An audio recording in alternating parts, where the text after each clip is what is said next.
আসসালামু আলাইকুম জনগণ। আমরা কিছুক্ষণ আগে শুনেছি বিভিন্ন যোগাযোগ মাধ্যমে যে নেইমার আসলে তার জীবনের সবচেয়ে বড় একটা মামলা মোটামুটি বলা যায়, সেই মামলা থেকে তিনি খালাস পেয়েছেন। 2013 সালের দলবদলকে ঘিরে দীর্ঘদিনের মামলায় স্পেনের সর্বোচ্চ আদালত নেইমার এবং বার্সেলোনার দুই সাবেক সভাপতির খালাসের রায় বহাল রেখেছে। বছরের পর বছর ধরে চলা বিবাদের পর supreme court tribunal supremo Spanish football দলবদলের ইতিহাসের অন্যতম বিতর্কিত একটি মামলা আনুষ্ঠানিকভাবে নিষ্পত্তি হয়েছে।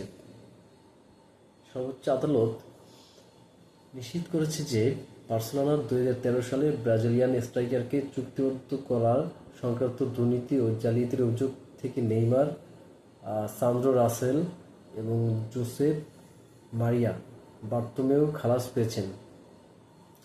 রায় অনুসারে অভিযোগপত্রের অসঙ্গতি ছিল এবং এমন কোনো প্রমাণ পাওয়া যায়নি যা থেকে বোঝা যায় যে পক্ষগুলো ডিআইএসকে তার অর্থনৈতিক স্বার্থ থেকে বঞ্চিত করার জন্য ইচ্ছাকৃতভাবে প্রতারণা করেছেন। নেইমার যখন সান্তোসের হয়ে খেলতেন তখন এই সংস্থাটির তার কোম্পানিতে 40% অংশীদারিত্ব ছিল।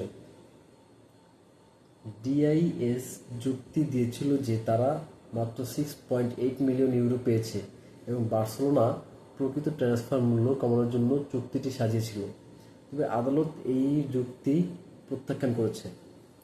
রেকর্ড অনুযায়ী বার্সেলোনা 2011 থেকে 13 সালের মধ্যে বিভিন্ন খাতে এন কনসালটোরিয়া এমপোট্রিভার জন্য 60 মিলিয়ন ইউরো ব্যয় করেছে। এছাড়াও ক্লাবটি সান্তোসকে 25 মিলিয়ন ইউরো প্রদান করেছে, যার মধ্যে রয়েছে ট্রান্সফার ফি, 3জন তরুণ খেলোয়াড় কেনার অধিকার এবং প্রীতি ম্যাচ। আদালত রায় দিয়েছে যে এই অর্থ প্রদানকে অপরাধ হিসেবে গণ্য করা যাবে না। যে কোনো বিরোধ ক্রিয়া আইনের আওতায় একটি চুক্তিগত বিষয় হবে, কোনো ফৌজদারি মামলা নয়। ডিআইএস এর আগে নেইমার ও বার্তোমেউর জন্য প্রায় 2.5 বছরের কারাদণ্ড এবং নেইমারের বাবা রোসেলের জন্য 4 বছরের কারাদণ্ডের সুপারিশ করেছিল।